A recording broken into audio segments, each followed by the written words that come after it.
Bismillahirrahmanirrahim. Marilah sama-sama kita mula dan muliakan majlis ilmu pagi ini dengan bacaan ilmu kitab Al-Fatihah. A'udzubillahi minasyaitonir rajim. Bismillahirrahmanirrahim. Alhamdulillahi rabbil alamin. Arrahmanir rahim. Maliki yaumiddin. Iyyaka na'budu wa iyyaka nasta'in. Ihdinas siratal mustaqim. Siratal ladzina an'amta 'alaihim ghairil maghdubi 'alaihim waladdallin. Bismillahirrahmanirrahim. Alhamdulillahi rabbil alamin.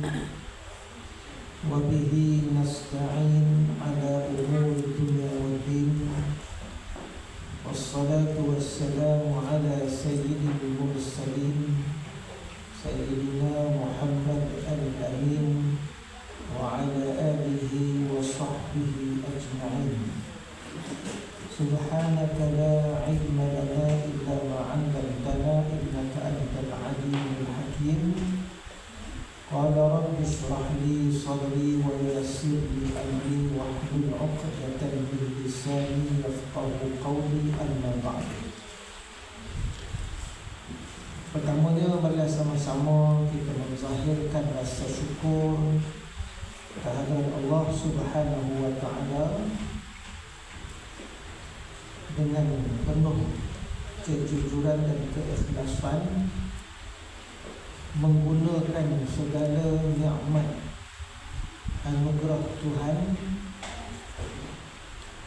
kesihatan, kelapangan waktu,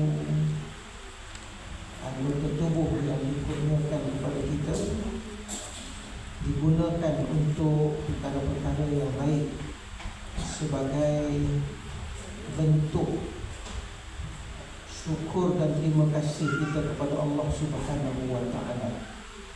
Kerana itulah hakikat syukur sebenarnya, menghargai pemberian Allah Subhanahu wa ta'ala dan menggunakannya di tempat yang betul ataupun menggunakannya dengan cara yang betul. Pagi ini kita sambung kembali pengajian kita menggunakan kitab Bahrul Bazi, juzuk yang pertama, masalah yang ke-136.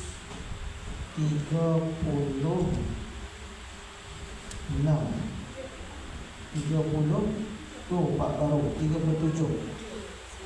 Baik, bab ataupun tajuk baru. Kata musannif Al-Syeikh Muhammad Idris Abdul Rauf Al-Marbawi rahmatullah alaih, wa nafa'ana Allahu bihi wa bi'ulumihi fid darain. Allahumma amin. Beliau menyebutkan babun fi tasmiyati 'inda al-wudu'. Babun fi tasmiyati 'inda al-wudu'. Bab pada menyatakan mengucap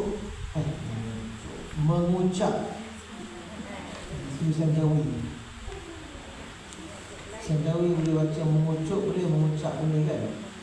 Bab pada menyatakan mengucap bismillah. Bismillah ni kita sebut basmalah, mengucap basmalah ataupun membaca bismillah waktu mengambil air sembahyang. Ketahuilah kiranya ya saudaraku adalah mengucap bismillah pada awal-awal mengambil air sembahyang itu setengah daripada jumlah yang sunat-sunat pada mengambil air sembahyang pada mazhab kita Syafi'i. Kata Syekh Idris, baca bismillah waktu nak ambil sembahyang ni antara perkara-perkara sunat dalam mengambil wuduk. Kita pernah dengar hadis yang menyebutkan orang yang mengambil wuduk dengan sempurna. Maksud sempurna tu bukan hanya menunaikan atau melaksanakan yang wajib sahaja, malahan yang sunat-sunat dan juga adab-adab, sunat-sunat berwuduk, termasuk dalam erti kata sempurna, kesempurnaan berwuduk. Maka setelah sempurna wuduk kita dengan perkara sunat dan juga adab-adabnya, maka barulah dapat manfaat yang disebut oleh Nabi SAW, akan gugurlah dosa-dosa bersama dengan titisan air wuduk yang menitik. Ataupun dalam hadis Nabi menyebut gugurlah di titisan air yang terakhir yang jatuh daripada anggota wuduk itu seluruh dosa-dosa yang ada di tubuh badan kita. Seluruh dosa-dosa yang ada di tubuh badan kita. Kan? Sebab itulah kita sempurnakan wuduk. Kita sempurnakan wuduk bermula dengan baca bismillah. Ni sekali lagi kita akan bincang selepas ni pula. Al-istinsyaq, masuk air dalam hidung, keluarkan balik.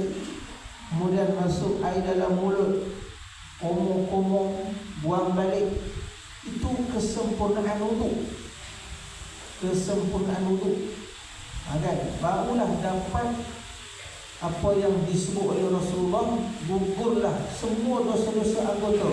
Kalau basuh hidung tadi kan, gugur dosa hidung. Apa dosa hidung? Bau. Bau tak dosa? Bau apa? Apa dosa hidung? Setiap anggota ada dosa ni kan. Hidung apa dosanya agak-agak kalau boleh dibayangkan. Apa dosa hidung apa?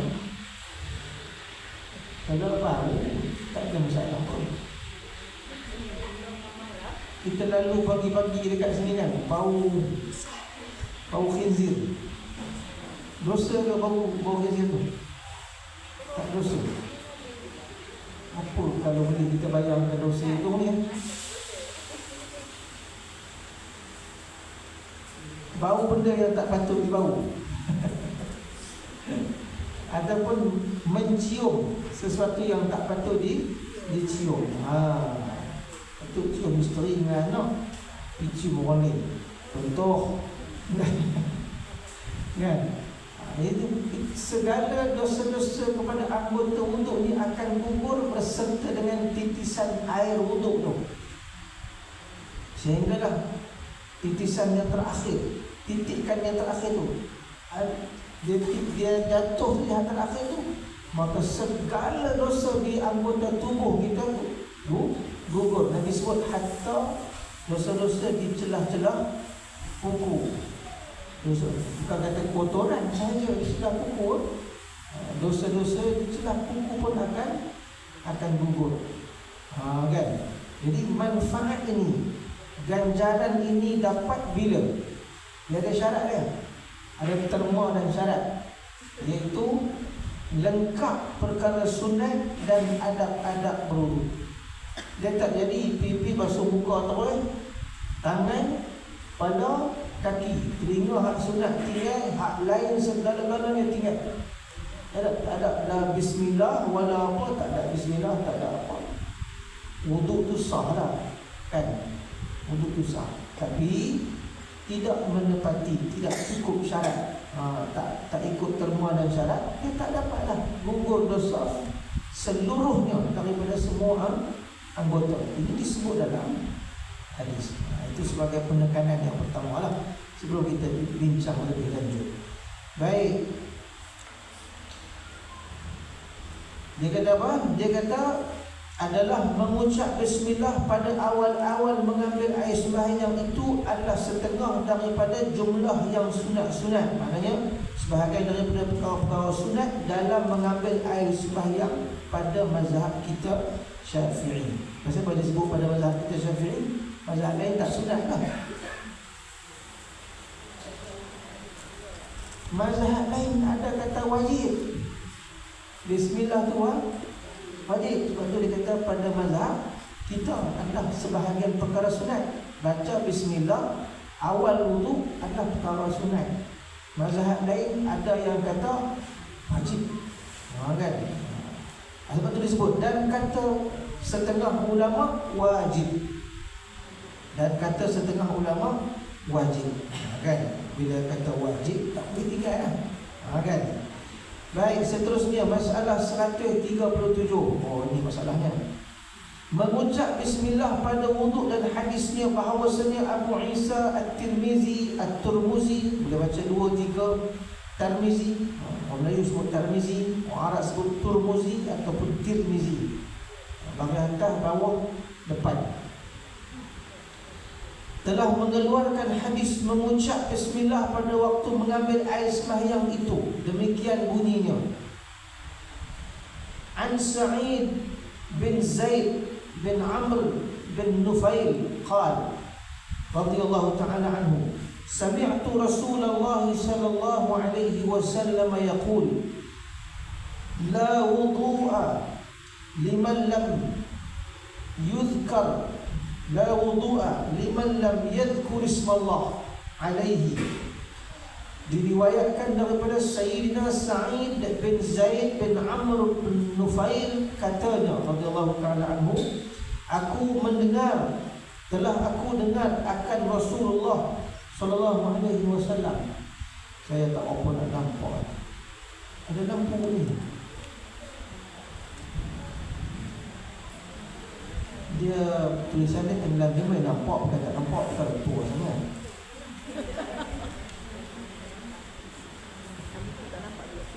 Aku telah aku dia ada cukup cantik tu.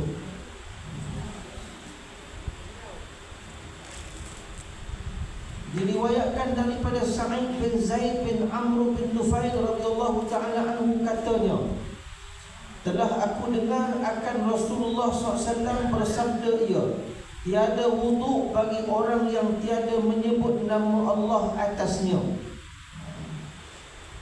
Nabi sebut tidak ada wuduk. Apa tu? Masya Allah. Nampak terus. Saya kira nampak kat hidung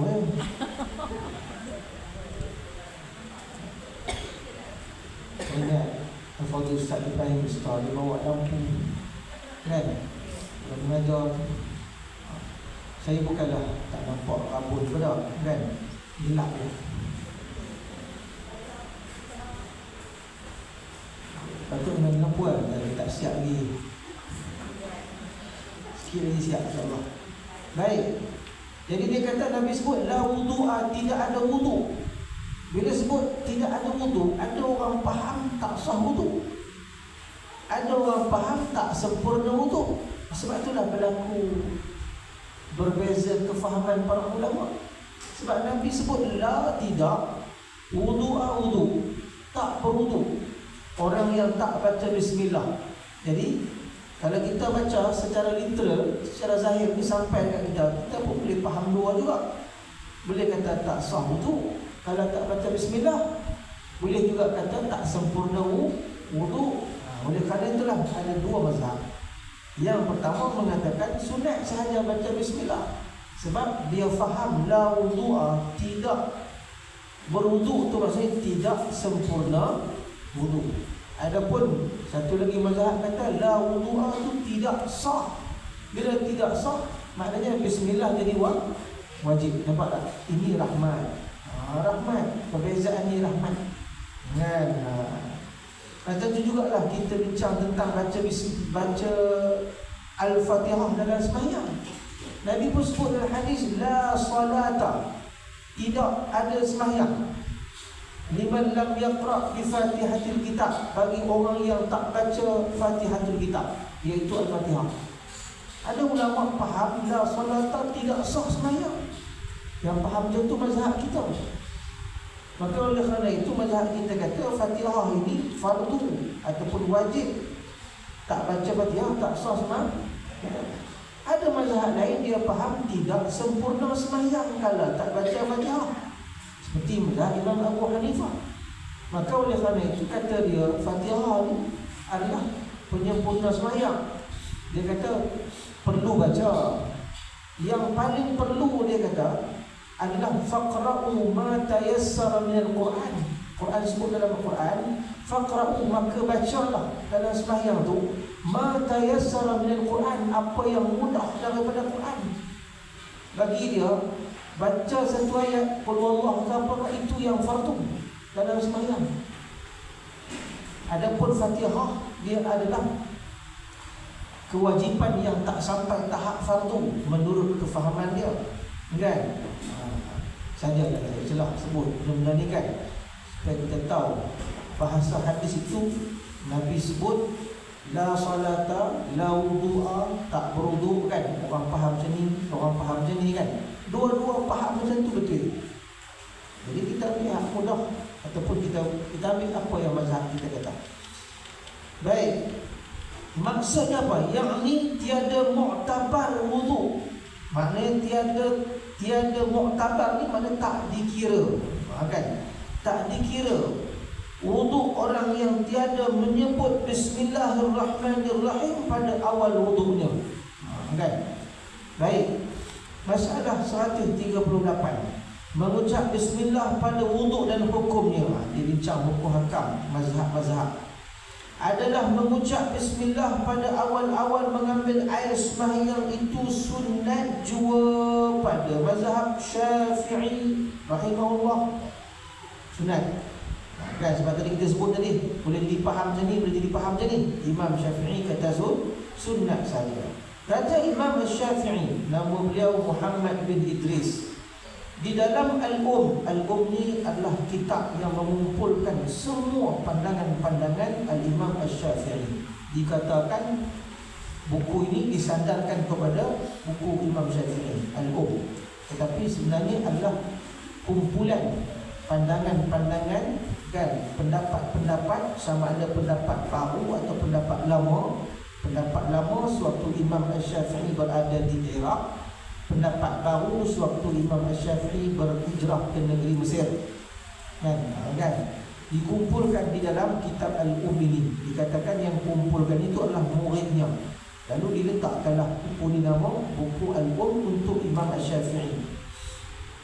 Baik, di dalam kitab Al-Um ini saya tengok ada ulama daripada Indonesia telah menterjemah kitab Al-Um ke dalam bahasa Melayu lah.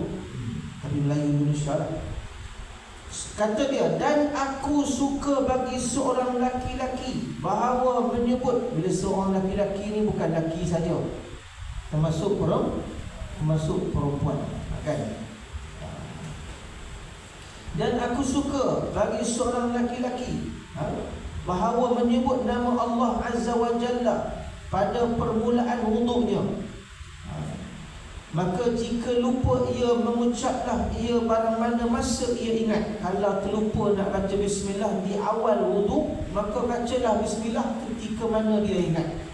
Tengah-tengah berwuduk, tengah duduk basuh kaki, teringat bismillah, bacalah bismillah. Itu pandangan Imam Syafi'i.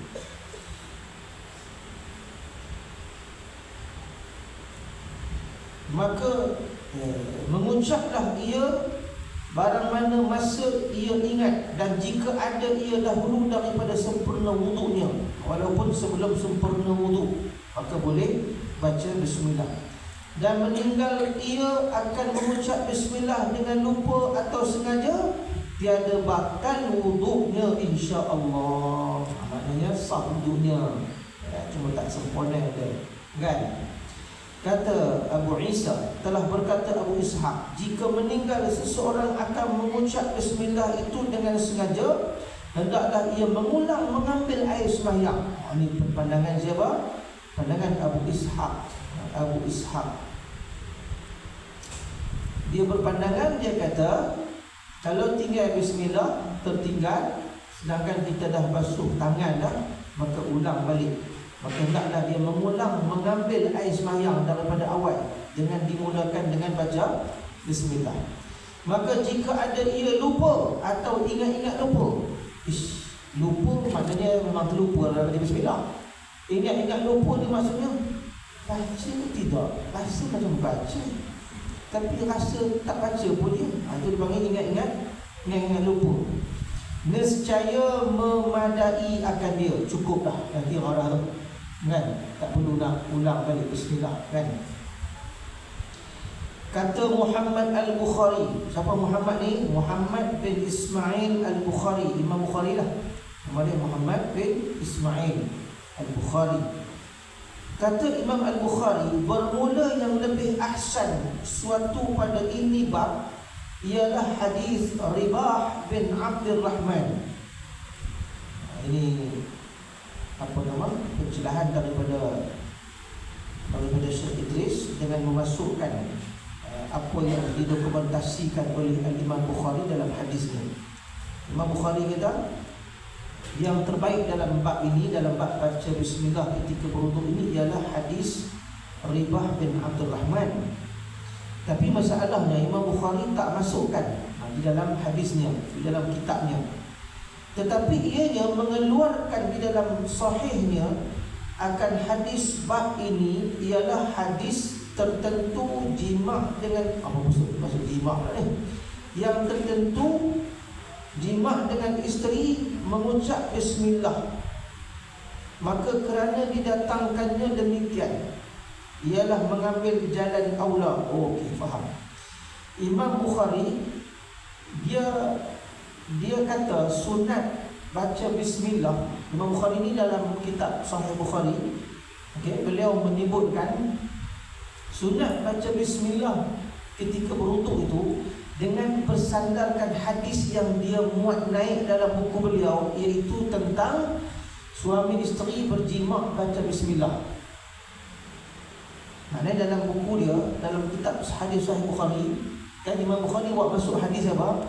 Apabila seseorang lelaki ingin mendatangi isterinya, Nabi sebut hendaklah dia baca bismillah.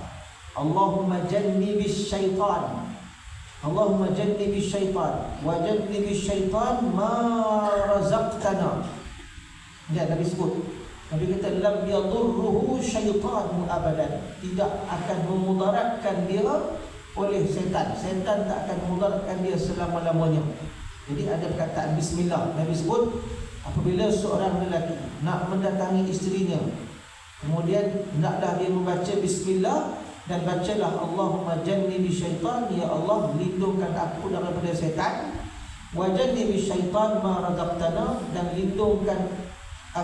lindungkan apa yang kau akan rezekikan untuk kami daripada setan.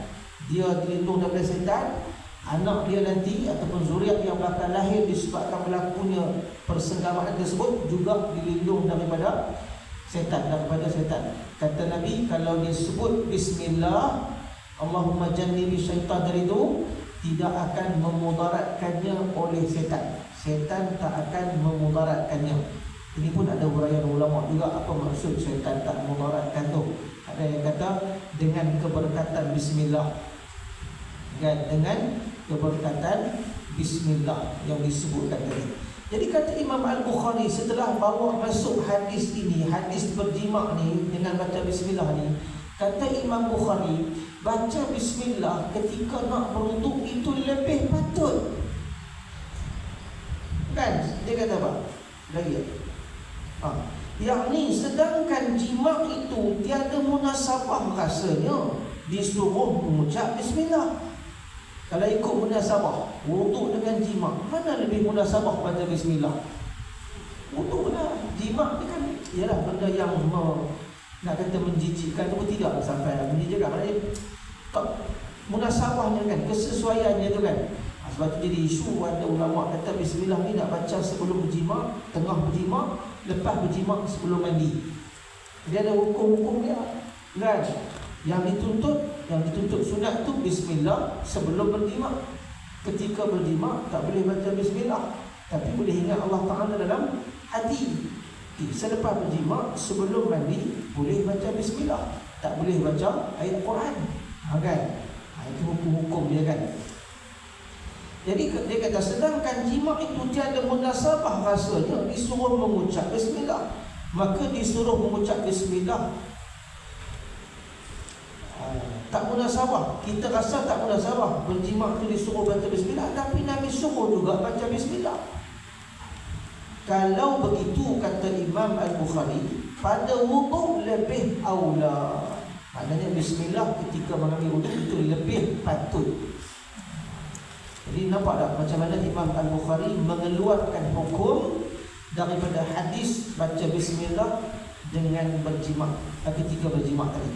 Keluar satu hukum baru, iaitu bismillah ketika berwudhu lebih aula. Imam Bukhari dia ambil tu, dia ambil daripada hadis tu. Dia tak ambil hadis yang diriwayatkan, yang disebutkan oleh Imam Tirmizi yang kita baca ni. Tidak ada wudu melainkan dengan menyebut bismillah. Dia tak ambil hadis ni sebagai hujah. Imam Bukhari ambil hadis baca bismillah ketika berjima, berhujah dengan hadis tersebut mengatakan baca bismillah ketika berwudu itu lebih patut. Kan? Habis cerita bismillah ketika berwudu. Babu ma jaa fil madmadah wal istinsyaq. Ini cerita senang-senang, tapi kita ambil berkat dengan hal ini dan kita ambil ingatan, sebab penting benda-benda ini. Sebab saya sebut di awal tadi dah, saya dah sebut di awal tadi, nak dapat gugur dosa kan, bukan boleh main berwuduk macam tu dia. Gugur dosa tu dapat dengan kesempurnaan berwuduk. Termasuklah al-madmadah wal istinsyaq. Bab yang telah datang ia pada berkumur-kumur dan memasukkan air ke hidung serta menghembusnya. Itu cerita dia. Al-madmadah, madmadah maksudnya apa? Berkumur-kumur. Wal istinsyaq maksudnya memasukkan air ke hidung. Telanjang ke? Tak. Serta menghembusnya semula. Okay. Ketahuilah, ya saudaraku, adalah berkumur-kumur itu, iaitu apa maksud berkumur-kumur? Memasukkan air ke dalam mulut serta dikocokkan. Kumur-kumur. Baru nama kumur-kumur. Kalau masuk air dalam mulut tak bergerak, air dalam mulut, itu tak panggil berkumur-kumur, kan? Dikocokkan air itu di dalamnya, di dalam mulut. Tujuannya bagi menghilangkan busuk mulut dan membuang liurnya yang busuk dengan diluahkan dan dibuangkan air itu. Nampak? Itu definisi berkumur-kumur. Inilah kesempurnaan berkumur-kumur. Masuk air dalam mulut, kocok, maksudnya gerak-gerakkan air dalam mulut tu, kan? Buangkan semula, buangkan sekali dengan air liur yang busuk. Kan? Dan satu lagi al-istinsyaq, memasukkan air ke hidung itu ialah apa definisi dia? Dihisap sedikit air, disedut. Hisap tu disedut sedikit air dari tapak tangan, kemudian dihembuskan keluar balik supaya keluar bersama-samanya barang yang dilawati. Betul? Lewati. Dalam Jawi, dalam Rumi tu dia apa? Lewati. Luat. Barang yang diluati daripada tahi hidung dan hingus-hingusnya. Itu tujuan dia. Nampaklah tujuan itu adalah kebersihan, membersihkan. Itu satu tulisan daripada seorang ulama yang mengkaji bidang yang mengkaji bidang kesihatan, daripada pakar-pakar kesihatan, spesialis mata, telinga, hidung, kompok. Mereka kata berwuduk dengan sempurna boleh mencegah 17 penyakit kritikal. Berwuduk dengan sempurna boleh mencegah 17 penyakit kritikal yang ada pada hidung, telinga, mata, kulit, hongkong pernafasan. Dan 17 penyakit yang kritikal berkaitan dengan mata, telinga, kulit, hidung, kongkong, pernafasan ni kan, dengan berwuduk dengan sempurna. Nikmat dulu dalam Islam ni kan, berwuduk boleh menghilangkan, boleh mencegah penyakit-penyakit kritikal yang berkaitan dengan anggota-anggota dari subhanallah. Apatah lagi hidung. Kajian menunjukkan hidung orang yang tak pernah ambil wudu kan, kuman dia berkumpul banyak dalam hidung. Hidung ni tempat berkumpul kuman. Sebab kita ada hidung benda-benda yang benda-benda luar senang masuk kan. Kuman dia berkumpul lama dalam tu. Bagi orang yang berwuduk dan melakukan al-istinsyaq ini kan, al-istinsyaq ini, separuh daripada kuman yang berkumpul itu boleh hilang dengan basuhan pertama, dengan istinsyaq yang pertama. Buat lagi kali kedua al-istinsyaq, dia akan membersihkan terus hidung kita. Buat lagi yang kali ketiga, beristinsyaq kali yang ketiga, hidung kita totally bersih. Lepas tu 3 kali disunatkan berkumur-kumur beristinsyaq. Nikmat duduk dalam agama ni, nikmat kan? Subhanallah. Jadi ada orang kaji anggota-anggota orang yang berwuduk ni. Kaki sebagai contoh kan, kaki orang yang tak berwuduk senang kena penyakit dan terdedah kepada banyak kuman-kuman. Dia tak pernah berwuduk kan. Kita orang Islam, kaki kita berwuduk kan, salah satu anggota wuduk adalah kaki. Kalau kita pakai stokin 24 jam pun, kita mesti akan buka untuk berwuduk. Kalau orang bukan Islam yang tak ambil wuduk, dia akan pakai stokin tu 24 jam. Waktu kerja lah, dia sebut waktu kerja kan, sepanjang waktu kerja. Kalau kata 24 jam, 24 jam lah kaki tu duduk dalam tu, dalam stokin tu kan. Dengan segala maknikanya kan, daripada kuman-kumannya apa, kita buka stokin, basuh kaki, ambil wuduk kan. Kuman-kuman berjaya dibuang, pakai balik stokin. Stokin tu sebulan punya, masuk balik kuman kan. Jadi sembahyang kali kedua basuh lagi kaki kan. Baik. Itu dia, subhanallah. Itu dia agama kita. Dia kata apa? Maka syarak suruh sangat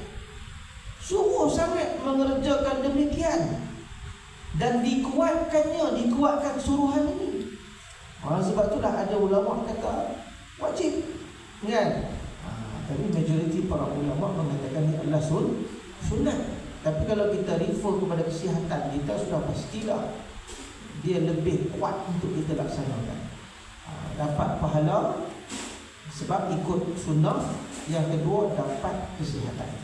Dapat sihat insya-Allah. Masalah berkumur-kumur dan masukkan air ke hidung dan hadisnya, saya baca rajin juga sebab senangnya. Sesungguhnya telah dikeluarkan oleh Imam Tirmidzi akan hadis berkumur-kumur dan masukkan air ke hidung waktu mengambil air sembahyang itu. Demikian bunyi hadis. An Sayyidina Salamah bin Qais radhiyallahu ta'ala anhu qala Rasulullah sallallahu alaihi wasallam, idza tawadda'ta fantathir wa idza istajmarta fa'awtir. Diriwayatkan daripada Sayyidina Salamah bin Qais radhiyallahu taala anhu, katanya, telah bersabda Rasulullah sallallahu alaihi wasallam, apabila mengambil wuduk engkau, maka hendaklah masukkan air ke hidung dan menghembuskan. Dan apabila engkau memakai batu kerana istinja, maka hendaklah geserkan, yakni 3, 5, 7 dan sebagainya. Geserkan dengan angka ganjil 3, 5, 7. Ini cerita istinja tadi kan, guna batu. Baik, masalah yang ke-141, berkumur-kumur dan isap air hidung dan hukumnya. Kata Abu Isa At-Tirmidzi, dan telah bersalah-salahan ahlul ilmi Ini pun ada khilaf. Kita cerita tadi kan, masuk air dalam hidung, berkumur-kumur dan juga beristinsyak tadi kan. Bersalah-salahan ahli ilmi pada menghukumkan atas orang yang tiada berkumur-kumur dan menghisap air ke hidung pada waktu mengambil air sembahyangnya. Kalau dia tak istinsyak, kalau dia tidak madmadah, apa hukum orang yang berwuduk ni? Maka kata satu taifah ni satu kumpulan daripada para ulama. Taifah itu kumpulan. Satu kumpulan para ulama menyebutkan tiada dikembalikan pada wuduk dan tiada pada mandi junub. Tak perlu ulang. Tak perlu ulang wuduk dan tak perlu ulang mandi junub bagi orang yang tidak beristinsyak dan tidak bermadmadah, tidak berkumur-kumur dan tidak beristinsyak. Dan tak perlu ulang. Dia kata tiada dikembalikan pada wuduk dan tiada pada mandi junub. Sebab apa? Kerana bahawasanya kedua-duanya adalah sunnah daripada Nabi sallallahu alaihi wasallam, maka tiada wajib mengembalikan atas orang yang meninggalkan keduanya iaitu berkumur-kumur dan istinsyak pada wuduk, dan juga tiada dikembalikan pada junub. Dan inilah perkataan pandangan Imam Malik bin Anas dan Imam Muhammad bin Idris Asy-Syafi'i rahimahumullah subhanahu wa ta'ala. Sebab dia berkata sunnah, jadi tak perlu nak ulang balik. Dan kata satu taifah daripada mereka itu, mana satu kumpulan ulama yang lain pula, dia bagi pandangan. Apa kata mereka? Apabila meninggal akan keduanya, iaitu kumur-kumur dan juga istinsyak, pada mengambil air sembahyang, hingga sembahyang ia, sampailah dia dah sembahyang, kan? Nescaya kembali ia sembahyang. Tak sah sembahyang, kena berhenti sembahyang, kumur-kumur balik, kemudian masuk air dalam hidung balik, ambil air sembahyang semula, pergi sembahyang. Kembali ia sembahyang. Nampak? Nescaya kembali ia sembahyang. Ini agak ketat kan? Ini agak ketat. Dan memikir mereka itu akan yang demikian. Maknanya mereka juga berpandangan kena ulang pada wuduk dan pada mandi junubnya. Wuduk pun kena ulang, mandi junub pun kena ulang, bersamaan pada hukumnya. Maksudnya hukum mengulang. Tadi disebut pandangan ulama yang kedua mengatakan bahawa kalau dia tidak berkumur dan tidak istinsyak, sampailah dia sembahyang, Allahu Akbar, dia kena ulang sembahyang dia. Maksudnya dia kena berkumur-kumur dan juga kena istinsyak semula.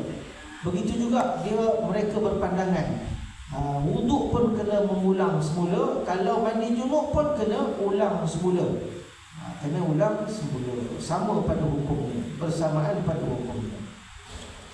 Dan dengan dialah berkata Ibnu Abi Layla dan Abdullah Ibn Mubarak di kalangan tabi'in, dan Ahmad dan Imam Ahmad dan Imam Ishaq bin Rahawai. Ini pandangan kelompok yang kedua yang mengatakan wajibkan. Dan kata Imam Ahmad, bermula istinsyak itu lebih dikuatkan dia daripada berkumur-kumur. Antara istinsyak, iaitu sedut air ke dalam hidung dengan berkumur-kumur, mana lebih patut, tak boleh ditinggalkan. Imam Ahmad kata ni, masuk air dalam hidung tu lebih utama daripada isu berkumur-kumur. Itu pandangan Imam Ahmad. Dan telah berkata satu taifah daripada ahlul ilmi dikembali. Ini pandangan yang ketiga. Pandangan yang ketiga. Yang pertama tadi sunat, istinsyak dan juga madmadah. Pandangan yang kedua wajib, sampai sembahyang pun kena ulang, mandi junub pun kena ulang, wuduk semula, kan? Pandangan yang kedua. Ni pandangan yang ketiga. Boleh tanda.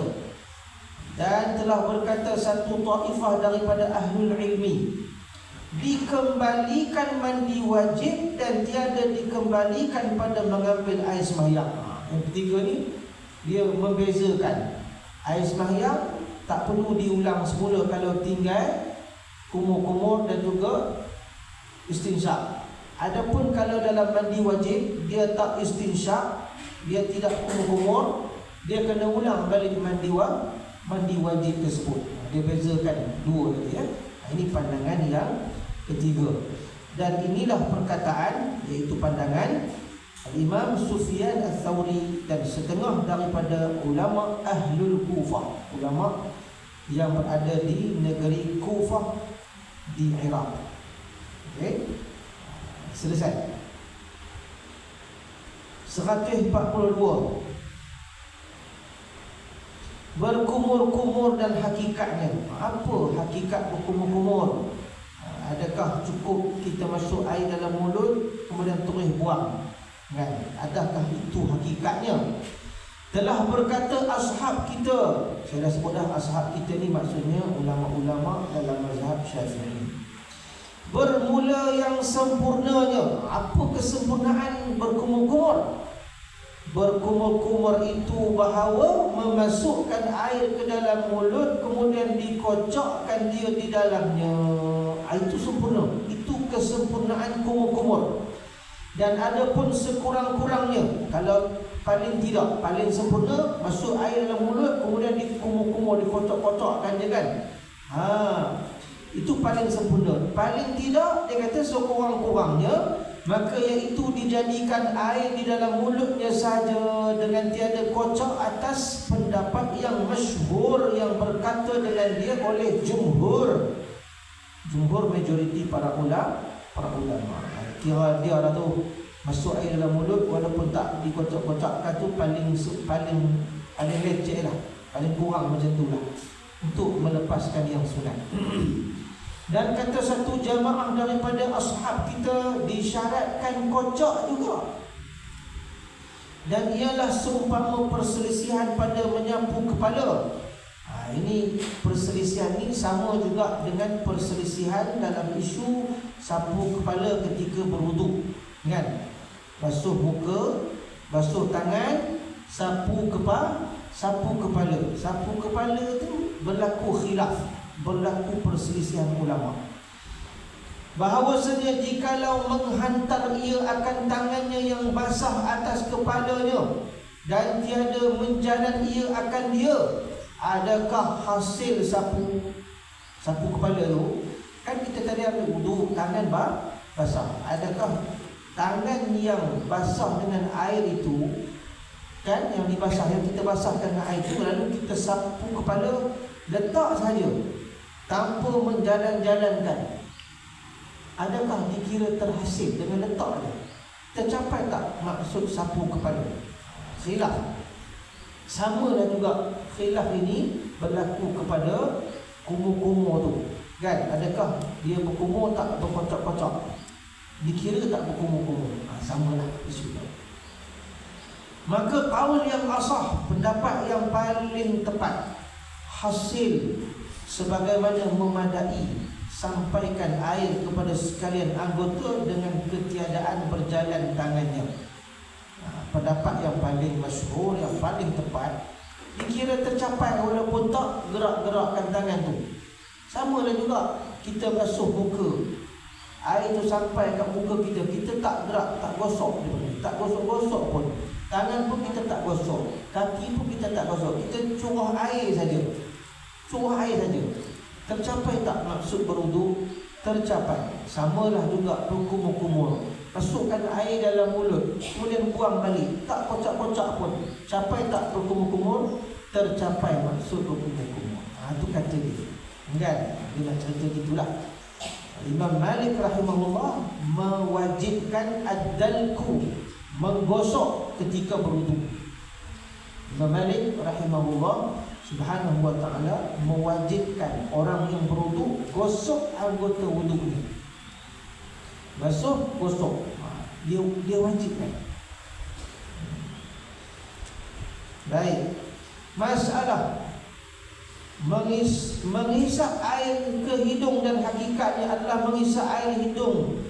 Air hidung hisap dah jadilah. Menghisap air ke dalam hidung yang terbilang pada syarak, yang dikira pada syarak, iaitulah menyampaikan air ke dalam hidung atau menghisapkan dia dengan nafas ke penghabisannya. Sedut tu sampai nafas yang terakhir kena sedut. Dan itu yang dituntut. Itulah kesempurnaan menyedut air ke dalam hidung. Bukan buat syarat. Bukan buat syarat masuk begitu. Dia kena sedut. Sedut air tu macam tu. Sampai ke penghabisan nafas. Tengok dia kata, maka yang demikianlah, yang macam itulah dinamakan istinsyak yang sebetul-betulnya. Kalau kita nak teliti cara yang sempurna, begitulah sedut, kan? Sedut sampai ke kepala, masuk ke kepala, kan? Segar kepala kita, kan? Dia masuk tu dia berdengung. Subhanallah, saya ada terbaca juga antara faedah istinsyak ni ialah menghidupkan sel-sel dan mencerdaskan minda. Dalam kitab Hasyiah Bajuri, kitab fiqh, tapi tak jumpalah sandaran hadisnya, banyak keistimewaan ataupun hikmah istinsyak ni. Apa hikmah ni? Kenapa? Sebelum kita nak guna air itu untuk ambil air semayang, bila istinsyak ni, maknanya paling tidak kita tahu air ni elok tak elok nak guna. Itu faedah, hikmah bagi istinsyak. Elok-elok kita nak sedut, buang cantik lembu pun, kan? Tengok lembu berak dalam tu, kan? Contoh. Jadi kita tak ambil lah air itu untuk berwuduk. Nampak hikmah kenapa al-istinsyak, kan? Ada juga ulama sebut, saya tak jumpa dia punya hadis, tapi dia sebut dalam kitab fiqh mereka, antara hikmahnya ataupun kita kata faedahnya, dia boleh menghidup bau wangi syurga dengan istinsyak ni. Galak-galak, sekadar galakkan. Subhanallah, kan? Jadi paling tidak air kita nak ambil wudu tu kita tahu lah elok ke tidak. Elok, bau dia elok apa semua, kan? Bila kumur-kumur tu kita boleh tahu air ni tawar ke, masin ke, apa ke. Nampak? Jadi dia boleh menyelamatkan kita daripada kita menggunakan air untuk berwuduk basuh semua anggota. Itu hikmah yang disebut oleh para ulama. Baik. Itu sebenarnya cara cara beristinsyak, menghisapkan air ke dalam hidung dengan nafas ke penghabisan nafas. Maka yang demikianlah dinamakan istinsyak yang sebetul-betulnya. Tetapi telah berkata ashab kita, berhasil nama kumur-kumur dan menghisap air ke hidung atas barang mana sifat yang sampai air ke mulut dan ke hidung. Berhasil dah, sampai dah maksud. Kalau air itu sampai ke hidung cukup dah, tak perlu kita nak tarik sampai masuk ke penghabisan. Tapi sebenarnya itu yang dituntut. Kenapa? Di mana kuman berkumpul dalam hidung ni? Di mana sebenarnya dia berkumpul itu? Dekat atas ni. Atas lagi, bukan dekat lubang luar ni. Kuman tu berkumpul dekat atas lagi. Sebab itulah tuntutan tu menghisap air seboleh-bolehnya. Sampai dah masuk sini, kan? Buang kuman tu berkumpul kat situ. Sebab ini kita, kalau kita sempurnakan dengan baik, katakan kuman pun, katakan dosa pun, kuman pun turun. Okay? Baik, masalah berkumur dan menghisap air ke hidung dengan melampau-lampau. Bermula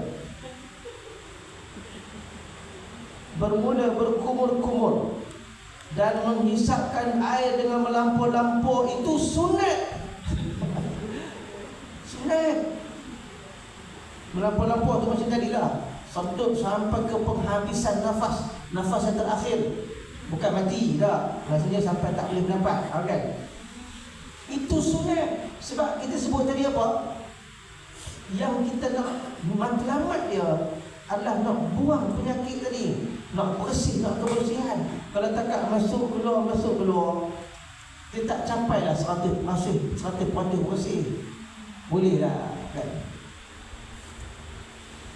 Melainkan jikalau seorang yang puasa, ini tak boleh lah. Maka makruh yang demikian itu, makruh sedut air ke hidung atau berkumur-kumur dengan cara yang melampau-lampau. Dia sedut air itu sampai ke dalam kepala, batal puasa. Kalau sedut air ke hidung dalam bulan puasa boleh tak? Boleh. Sebab tu kita kena faham betul-betul apa maksud batal puasa. Masuk sesuatu melalui rongga-rongga terbuka. Kita baca sekerat, kita baca masuk ke rongga-rongga terbuka, dah berhenti. Maka kita nak korek telinga pun tak boleh, takut batal puasa kan? Nak korek hidung pun takut, dari hidung dah berkepul-kepul dah kan? Apa lagi? Nak masuk, nak cuci nak cuci najis kita dekat lubang dubur kita pun kita takut tadi masuk air kan? Kita baca sekerat, dan itulah yang kita amalkan sekerat. Batal puasa jika masuk sesuatu melalui rongga-rongga terbuka. Rongga terbuka ni dubur kita, kubul kita, mulut kita, telinga kita, rongga terbuka, hidung kita. Itulah yang kita faham sampailah 40 tahun, yang ulama kita sebut dalam kitab fiqh. Batal puasa apabila masuk sesuatu dari rongga terbuka sampai ke kepala atau ke perut. Itu baru betul. Kalau dia masuk tak sampai kepala, batal puasa tak? Tak. Kalau dia masuk tak sampai ke perut, batal puasa tak? Tak. Tu isu orang guna inhaler. Bukan inhaler yang biasa tu, yang sedut kan, yang semua tu, yang gas tu untuk orang asma tu kan. Kalau bulan puasa dia mencungak-cungak, dia pakai semua 2-3 kali, masuk tak? Masuk kan? Tapi isunya sampai ke perut ke tidak? Ada dua pandangan pakar kesihatan. Ada dua pandangan pakar kesihatan. Ulama kita rujuk pakar kesihatan. Ada pandangan yang pertama daripada pakar kesihatan, dia kata dia tak sampai ke perut, Ustaz. Bukan dia jawab kat saya lah, dia jawab kat para mufti ataupun mereka yang ada autoriti memberikan fatwa. Dia tak sampai ke perut, dia hanya berlegar di sekitar yang apa ni? Sekitar dada kan, sangkut kat sini kan. Dia tak sampai ke perut, Ustaz. Maka disebabkan pandangan pakar kesihatan yang pertama ini, ada ulama meletakkan fatwa tidak batal wudu, tidak batal wudu pula lah. Tak batal puasa orang asma yang guna inhaler. Sebab dia masuk, memang masuk ke rongga terbuka, tapi tak sampai ke perut. Menurut pandangan kesihatan, pakar kesihatan yang kedua, dia kata Ustaz sampai ke perut. Maka ulama kita pandangan yang kedua mengatakan batal puasa. Sebab berdasarkan pakar kesihatan tadi tu yang kata sampai ke perut. Sampai juga Ustaz, dia bukan dua katanya, dia akan sampai juga ke perut. Batal puasa. Habis tu kita elok mati je. Kan? Ulama menguatkan pandangan tak batal puasa. Jadi pakailah bagi orang yang asma untuk kesihatan juga kan. Sama dan juga masuk air ke hidung secara melampau-lampau tadi tu kan, makruh Nabi kata. Maksudnya apa? Boleh tak masuk air ke hidung dalam bulan puasa? Boleh. Jangan melampau-lampau. Kalau melampau nanti sampai ke kepala kan. Kalau terlebih sedut tu sampai ke kepala. Bila masuk sampai ke kepala, confirm batal puasa. Confirm kan? Itu cerita dia. Faham betul-betul? Batal puasa masuk sesuatu dari rongga-rongga terbuka sampai ke kepala ataupun sampai ke perut. Kalau tak sampai, korek telinga.